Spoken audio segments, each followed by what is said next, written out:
Hello friends, welcome back to our channel Mahavir study point. शाम के इस रीजनिंग के सेशन में आपका स्वागत है। आज हम लोगों का प्रैक्टिस सेट नंबर रीजनिंग का 9 नंबर होने वाला है। 8 तक हम लोगों का कंप्लीट हो गया है।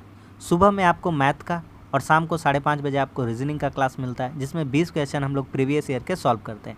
अभी जो रिसेंट में आने वाले रेलवे के एग्ज़ाम्स है उन्हीं के ऊपर हमारा फोकस है, तो उन्हीं के अकॉर्डिंग हम लोग प्रैक्टिस सेट बना रहे हैं। आप 20 क्वेश्चन का डेली प्रैक्टिस करिए, कंटिन्यूटी अपना बना कर रखिए। देखिए आने वाला एग्ज़ाम में आपको बहुत ही हेल्पफुल होगा। इससे पहले हम एसएससी के लिए 4000 क्वेश्चन रीजनिंग में यानी कि 200 प्रैक्टिस सेट और मैथ्स में 3500 क्वेश्चन लगभग 150 से ज़्यादा प्रैक्टिस सेट बना चुके हैं, तो आप उसको भी देख सकते हैं। इसके अलावा एसएससी का फुल कोर्स मैथ्स और रीजनिंग का भी हमने चलाया है। आपको चैनल के प्लेलिस्ट में सारा कुछ मिल जाएगा, तो आप उसको भी देख सकते हैं। तो चलिए आज का क्लास हम लोग शुरू करते हैं। देखिए पहला क्वेश्चन कहता है कि 8 दोस्त हैं ABCDEFGH, एक वृत्ताकार मेज में बैठे। कैसे मेज में बैठे? सर्कल, और केंद्र की ओर मुँह किए। किधर मुँह किए हैं? केंद्र की ओर यानी सेंटर की ओर। सबसे पहले हम लोग एक डायग्राम ड्रॉ करते हैं, ठीक है। 8 आदमी बैठना है ना, तो हम आपको सिखाते हैं कि डायग्राम कैसे बनाना है। ये हमने एक सर्कल बना लिया, ठीक। देखिए 8 आदमी का कैसे डायग्राम बनेगा। ये हो जाएगा 2 आदमी, ये हो जाएगा 2 आदमी, 4 आदमी हो गए। ये हो जाएगा 2 आदमी, 6 आदमी बैठ गया अभी तक, और ये बैठा देंगे यहाँ 2 आदमी, तो ये कितने हो जाएंगे टोटल? 8, ठीक है। इस तरह से आप डायग्राम बना सकते हैं, ठीक है। आगे बढ़ते हैं। कहता है कि सबका केंद्र मुख की ओर है, ठीक है। इधर सब देखेगा। कहता है ए जो है जी के दाईं ओर दूसरे स्थान पर बैठा है। ए जी के दायां ओर, तो अगर किसी एक को हमको बिठाना हो तो जी को बिठाते हैं, जी को बिठाते हैं, जी को बिठाते हैं। तो कह रहा है ए जो है जी के दाईं ओर से दूसरे स्थान पर, तो जी का दायां एक ये हो जाएगा और एक ये, तो यहाँ पर बैठेगा ए, ठीक है, दाईं ओर से दूसरे स्थान पर। जो बी के दाईं ओर से तीसरे स्थान पर बैठा है, यहाँ पर जो किसके बारे में ये समझना है। तो कहता है ए जी के दाईं ओर से दूसरे स्थान पर है, जो बी के दाईं ओर से तीसरे स्थान पर, यानी कि जो बात कर रहा है सेकेंड पर्सन के लिए, यानी जी के लिए बात कर रहा है। किसके लिए बात कर रहा है? जी के लिए। तो जी जो है वह किसके दाईं ओर बैठा है? बी के दायां और तीसरे स्थान पर। तो देखिए बी को अगर यहाँ बैठाएंगे, बी को कहाँ बैठाएंगे? अगर यहाँ, तो तीसरे स्थान पर दिखेगा 1 2 3, तीसरे स्थान पर कौन हो जाएगा? जी। इतना बात समझ में आपको आ गया, ठीक है। आगे बढ़ते हैं। कहता है ये जो गलत लिखा, ये जो को हटा दीजिए, ये कुछ नहीं लिखा। लिखा है डी एफ के बाईं ओर से दूसरे स्थान पर है। अभी डी एफ का कहीं जिक्र नहीं है, थोड़ी देर के लिए छोड़ देते हैं। जो जी और ए के बीच में बैठा, यहाँ से देखिए इसको रिलेट करते हैं। देखिए डी एफ के बाईं ओर है, के दूसरे स्थान पर बैठा है, जो जी और एफ के बीच में बैठा। तो यहाँ पर जो है सेकंड पर्सन के लिए, तो सेकंड पर्सन यहाँ किसको ले लेंगे? एफ को ले लेंगे। तो जो एफ है वो जी और ए के बीच में बैठा है, तो जी और एफ के बीच में कौन बैठा है? ए बैठा है। इतना दूर समझ में आ गया भैया? आगे बताइए। हम बोलेंगे ठीक है, इतना दूर समझ में आ गया। अब कह रहा था डी एफ के दाईं ओर से दूसरे स्थान पर बैठा है, तो एफ के बाईं ओर से, तो 1 2, यानी कि डी यहाँ पर बैठेगा, ठीक है भैया। आगे कहता है सी जो है बी और ई, बी या ई के बगल में नहीं बैठा है, तो जो ई है यहाँ पर भी नहीं बैठ सकता है, यहाँ पर भी नहीं बैठ सकता बी के बगल में। अगर सी यहाँ ले लेंगे तो ई यहाँ भी नहीं बैठ सकता है, तो क्या करेंगे? तो सी को सबसे अच्छा बी के पास बैठा देंगे। अब बी को पास बैठा दिए, बी तो ई से तो बच गया, सी से बच गया ई, तो ई को अगर यहाँ बैठाएंगे तभी ई जो है बी के पास नहीं बैठेगा, और एकमात्र आदमी बच जाएगा ABCDEFGH में, एच बच जाएगा। कौन बच जाएगा? एच। तो इसको प्लेस कर देंगे वहाँ पर जो बच गया है। तो हमसे कहता है बी के ठीक बाईं ओर कौन है? बी के ठीक बायां ओर, तो बी के बायां ओर आपको दिख रहा है, बी के बायां ओर कौन है? एच है। तो बी के बाईं ओर कौन है? तो बी के बाईं ओर, बी के बाईं एच है। कौन है? एच। बोलिए क्या समझ में आ गया कि नहीं आ गया? तो सिंपल सा क्वेश्चन था, आराम से बन गया। ऑप्शन नंबर 1 सही हो जाएगा इसका, ठीक है। उम्मीद करते हैं कि आपको समझ में आ गया होगा। आगे बढ़ते हैं। कहता है 13 का संबंध 30 से है, तो 41 का संबंध किससे होगा? 13 का संबंध 30 से है। कैसे है सोचिए, उसके बाद बताते हैं 41 का संबंध कितना से होगा। तो 41 का संबंध 84 से हो जाएगा। अब थोड़ा दिमाग लगाइए कैसे। तो कहेंगे 13 में जोड़िए, 41 में भी जोड़िए, 13 में जोड़िए अभाज्य संख्या 17, 41 में जोड़िए अभाज्य संख्या 43। 13 के बाद आने वाली अभाज्य संख्या कौन है? 17। तो उसको जोड़ा गया। 41 के बाद आने वाली अभाज्य संख्या कौन सी है? 43। तो कौन सा हो जाएगा आपका? तो 84 ऑप्शन हो जाएगा। ऑप्शन नंबर 3 में डाटा था। ऑप्शन नंबर 3 किस में है? सी वाला ऑप्शन में। समझ में आ गया कि नहीं आ गया? ये भी सवाल खत्म। आगे बढ़ते हैं। देखिए एकदम हल्का क्वेश्चन, एकदम हल्का। कैसे बनेगा सोचिए। ये देखिए, ये 25 है, बोलिएगा ठीक है। ये 27 है, बोलिएगा ठीक है। यहाँ 29 है, बोलिएगा ठीक है। तो कुछ मत करिए, एगो काम करिए।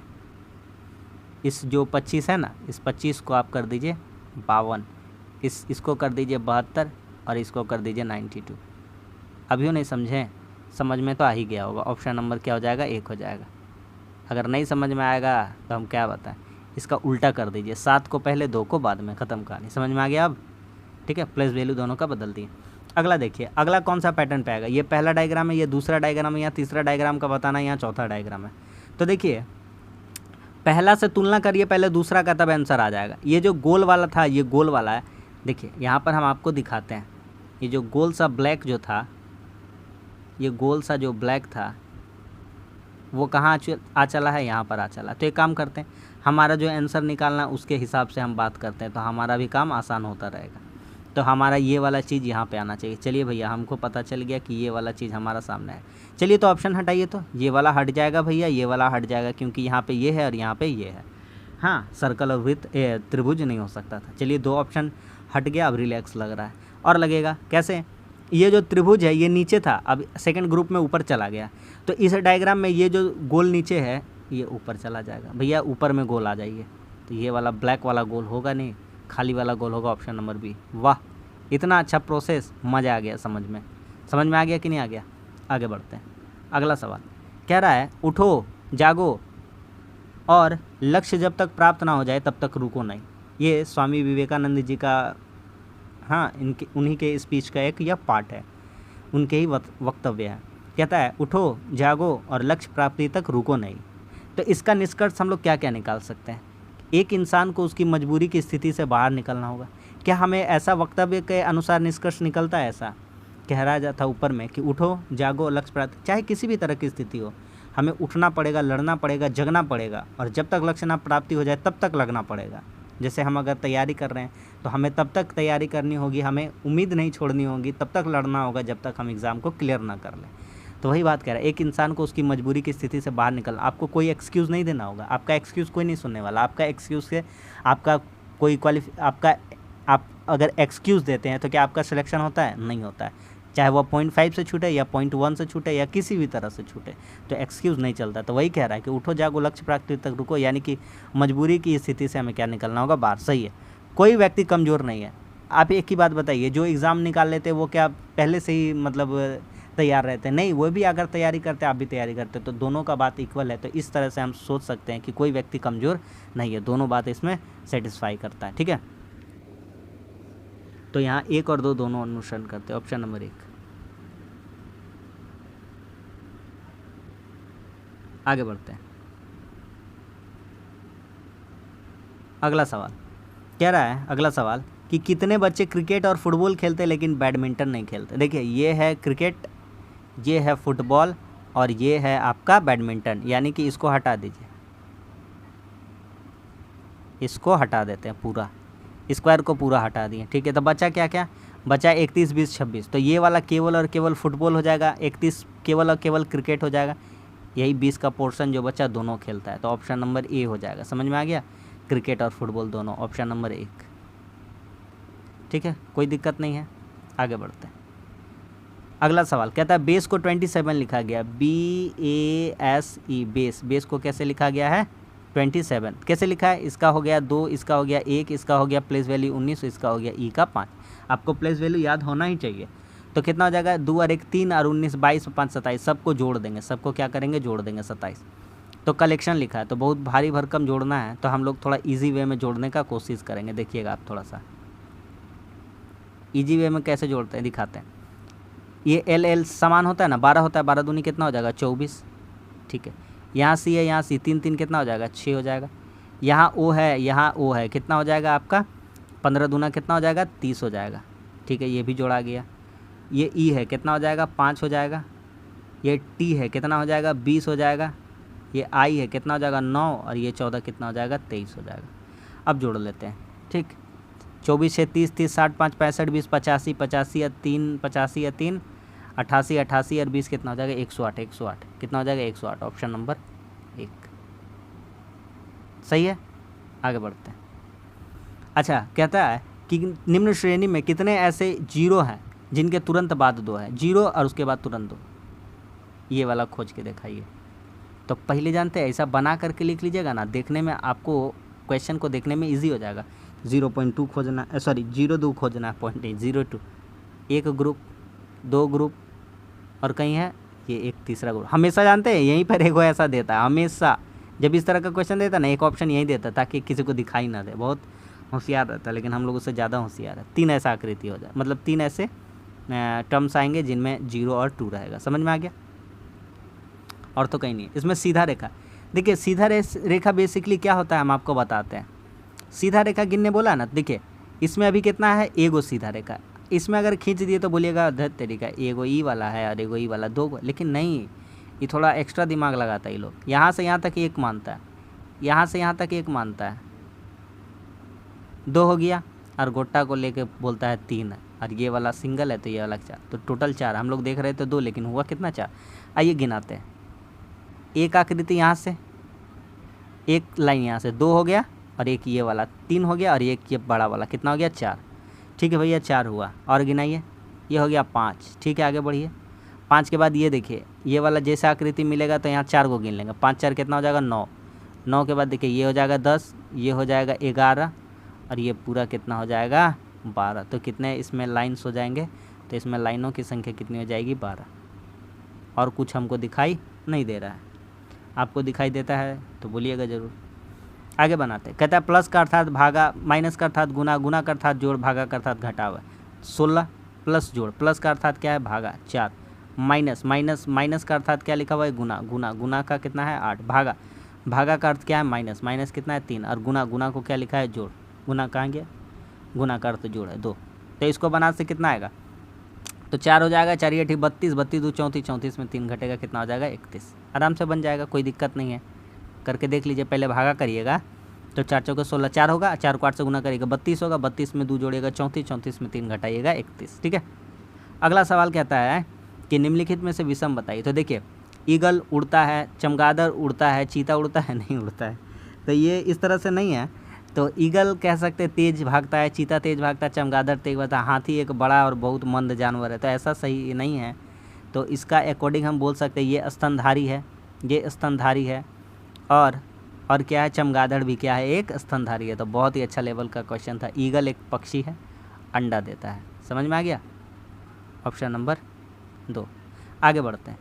कहता है सुरभि और मधुरा कैरम खेल रहे हैं। अच्छा एक बात बताइए, ये रहा कैरम, अगर सुरभि यहाँ है तो मधुरा किधर होगा, इधर। बोलेगा एकदम सही बात है, कोई दिक्कत नहीं भैया, आप तो सही बता रहे। हम कहेंगे दूसरा आकृति बनाकर, ये कैरम का 4 कोना, एक ही बतवा है ना, एक ही बतवा है, समझ में आ रहा है? ठीक है। चलिए तो हम कहेंगे कि सुरभि और मधुरा कैरम खेलने की मानक स्थिति बढ़े यदि सुरभि उत्तर पूर्व दिशा में, सुरभि कहाँ है उत्तर पूर्व। सबसे पहले डायरेक्शन बता देते हैं, नॉर्थ साउथ ईस्ट वेस्ट, पूर्व पश्चिम उत्तर दक्षिण। कहता है कि जो सुरभि उत्तर पूर्व दिशा की ओर सम्मुख है, यानी सुरभि का मुंह कहाँ है उत्तर पूर्व में, इधर है उत्तर पूर्व, यानी सुरभि बैठी कहाँ है यहाँ पर। ठीक है। तो कहता है उसकी प्रतियोगी मधुरा किधर होगा, तो मधुरा सुरभि मधुरा को देखेगी और मधुरा सुरभि को देखेगी, तो मधुरा कहाँ होगा इधर, तो मधुरा का मुंह किधर होगा वेस्ट साउथ, दक्षिण पश्चिम, ऑप्शन नंबर 2। बस इतना याद रखना है, जो एक दूसरे का डायरेक्शन उल्टा होता है वही आंसर हो जाता है। अगर ये इस साइड में है यानी कि कौन सा दिशा में, उत्तर पश्चिम में, तो ये किधर हो जाएगा उत्तर, ये उत्तर पश्चिम हो जाएगा, तो ये कौन सा हो जाएगा दक्षिण पूर्व हो जाएगा। बस इस तरह से याद रखना। समझ में आ रहा है बात? हमेशा उसका उल्टा वाला दिशा होता है। ठीक है। अगला सवाल कहता है एक घर में 6 लोग हैं। ठीक है भैया, 6 लोग हैं तो है, बहुत बढ़िया बात है। आगे कहता है कि LMNOP एन क्यू की बहन है। एन किसकी बहन है? क्यू की बहन है। तो चलिए जैसे जैसे कहता है वैसे बनाते जाते हैं। जो एन है वह क्यू की बहन है।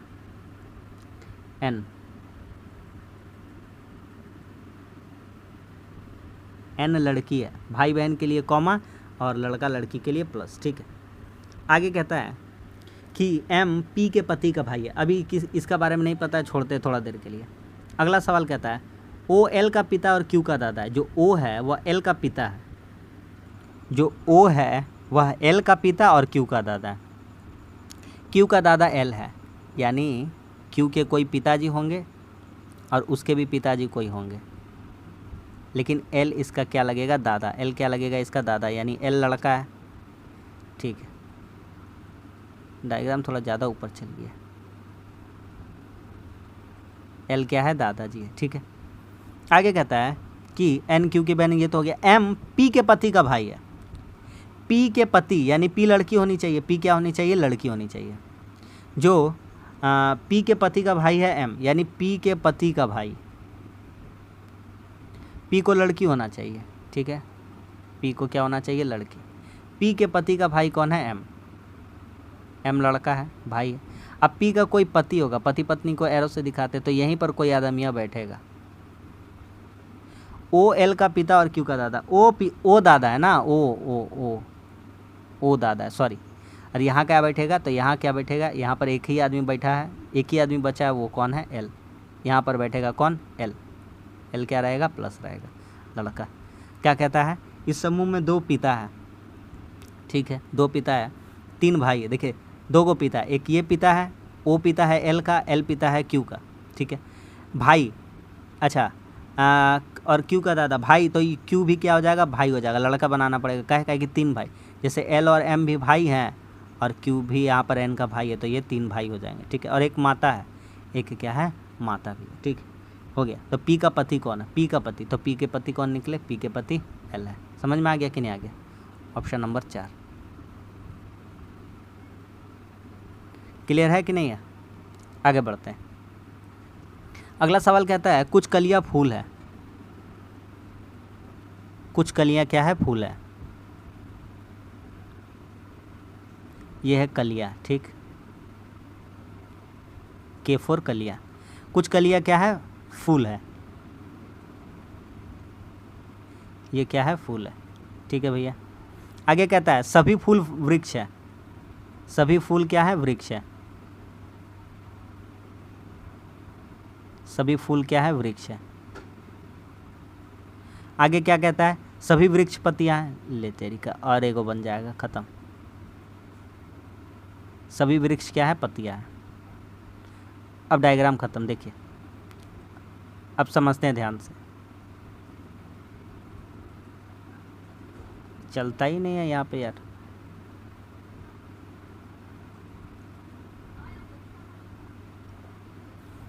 अब देखिए निष्कर्ष निकालते हैं।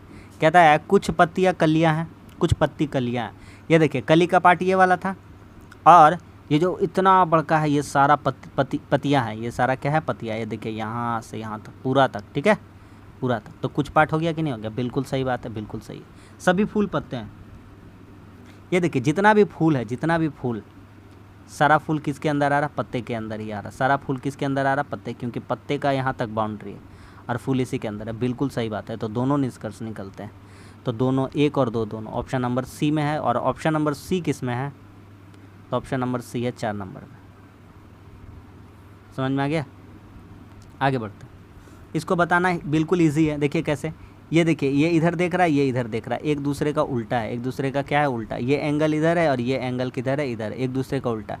ये फेस मोटा वाला इधर है, ये फेस मोटा वाला इधर है, और ये दोनों सेम डायरेक्शन में है। तो हमारा आंसर अलग वाला हो जाएगा, ऑप्शन नंबर डी हो जाएगा। कौन सा हो जाएगा? डी। क्या समझ में आ गया कि नहीं आ गया? आगे बढ़ते हैं। कहता है अगला सवाल कि ये जो ब्लैक डॉट, ये ब्लैक सर्कल है, इसके अंदर इसके उल्टा में क्या है? कुछ नहीं करना है। 4 डायग्राम दिया है, कोई दिक्कत नहीं है। 2 डायग्राम को उठा के फॉलो करते हैं। तो देखिए 2 डायग्राम को उठाने की कोशिश करते हैं। यहाँ है ट्राइंगल, यहाँ भी है ट्राइंगल, यहाँ है सर्कल, यहाँ भी है सर्कल। तो देखिए ट्राइंगल ट्राइंगल, सर्कल सर्कल। भैया जब किसी पासा में 2 पासा दिए गए हैं, उनमें 2 फेज कॉमन मिल गया तो बचा क्या यहाँ पर भैया, यहाँ पर बचा सर्कल वाला ब्लैक, यहाँ पर ब्लैक सर्कल बचा भैया, और यहाँ पर ब्लैक स्क्वायर बचा। तो भैया बात तो साफ़ हो गया, बात क्या हो गया, साफ़ हो गया कि जब दो फेस कॉमन यहाँ पर मिल जाता है, जो तीसरा वाला हो जाता है, वही हमारा क्या हो जाता है, आंसर, ऑप्शन नंबर 4। याद रहेगा कि नहीं रहेगा? और अगर पढ़ना चाहते हैं तो फुल कोर्स करा है, जाकर के आप उसका वीडियो देख सकते हैं। टेम्पोररी, इसको कैसे लिखा है, टेम्पोररी, इसका कैसे लिखा है देखिए, कुछ ने उलट पुलट कर दिया, कहानी ख़त्म। कैसे लिखा है देखिए, लिखते हैं पहले कैसे लिखा है, RPMOAETRY,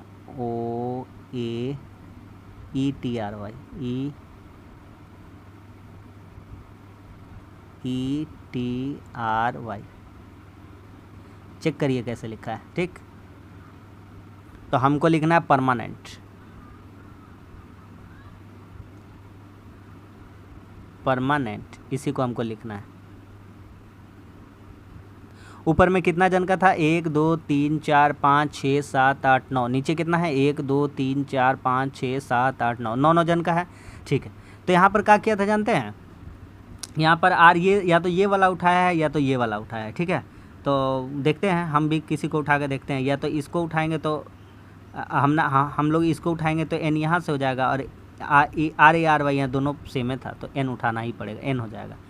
ये वाला नहीं होगा, ये वाला नहीं होगा, ये वाला नहीं होगा। अब देखते हैं, आर के बाद पी उठाया गया था, यानी फर्स्ट सेकेंड थर्ड फोर्थ, चौथा नंबर पे, तो 1 2 3 4 चौथा नंबर पे हम, ठीक है। आगे बढ़ के देखते हैं, और ही तो यहाँ पर आर पी के बाद एम उठाया गया, नहीं तीसरा वाला, यहाँ से तीसरा वाला कितना हो जाएगा, सही जा रहा है, सब कुछ सही जा रहा है, तो NMR वाला आंसर हो ही जा रहा है। तो अब आगे क्या बनाएंगे, टाइम पास नहीं करते हैं, ऑप्शन नंबर 1। बोलिए समझ में आ गया कि नहीं आ गया, सब इजी क्वेश्चन। आगे बढ़ते हैं, कहता है त्वचा पर बाल पाए जाते हैं तो भूमि पर क्या पाए जाएंगे। तो भैया त्वचा पर बाल होते हैं तो भूमि पर क्या होंगे, घास होंगे, ऑप्शन नंबर 1, ठीक है। धूल भी होते हैं भूमि पर, लेकिन वो लंबा लंबा का बात कर रहा है तो वो घास ही हो जाएगा। देखिए अगला कहता है इन सब जो विकल्प दिए गए से पूर्ण वर्ग कौन सा बनाया जा सकता है। तो 5 छवियों में से नीचे 3 दिया गया, ऑप्शन 3 को दिया गया, 5 को यहाँ पर ऊपर में ऑप्शन दिया, 3 को से बनाना। सबसे पहली बात इसका स्क्वायर में कहीं यूज नहीं करेंगे, हटाते, अरे ये भी एगो हटाइए देते हैं। तो जिसमें 1 4 रहेगा उसको हटाने की कोशिश करें, तो इसमें भी 4 है, इसमें भी 4 है, इसमें भी 4 है, ये हटा देते हैं। तो एक मात्र विकल्प बचेगा, ऑप्शन नंबर कौन सा बचेगा, ऑप्शन नंबर 4, जिसमें 2 3 5 रहेंगे, ठीक है। तो इन सब को जोड़ देंगे तो स्क्वायर बन जाएगा, समझ में आ रहा है, क्योंकि सब में 4 4 कोना है। आगे YJOEH, इस सब में कौन सा संबंधित नहीं है। Y को देखिए, O को देखिए, J को देखिए, E को देखिए और H को देखिए। इसका पोजीशन कितना होता है, E का 25, O का कितना होता है 15, J का कितना होता है 10, इसका कितना होता है 5, इसका कितना होता है 8। सभी 5 से कटने वाली संख्याएं हैं, लेकिन जो H है वह एक ज़बरदस्त संख्या है जो कि 5 से नहीं कटता है, वो और तो पेज है ही नहीं। तो बस 20 क्वेश्चन हम लोगों का कंप्लीट हो गया। तो बस आज के लिए इतना ही, उम्मीद करते हैं कि आज का प्रैक्टिस सेट भी आपके लिए कुछ ना कुछ आप उससे सीखे ही होंगे। तो इसी तरह से प्रैक्टिस करते रहे। वीडियो अच्छा लगता है तो लाइक करिए, कमेंट्स करके बताइए कैसा लगता है, दोस्तों में भी शेयर करिए अगर अच्छा लगता है, कुछ सीखने को मिलता है तो। और हमारे चैनल को सपोर्ट करिए, हमारे चैनल को भी आप सब्सक्राइब कर लीजिए। चलिए मिलते हैं किसी अगली वीडियो में, तब तक के लिए धन्यवाद, जय हिंद।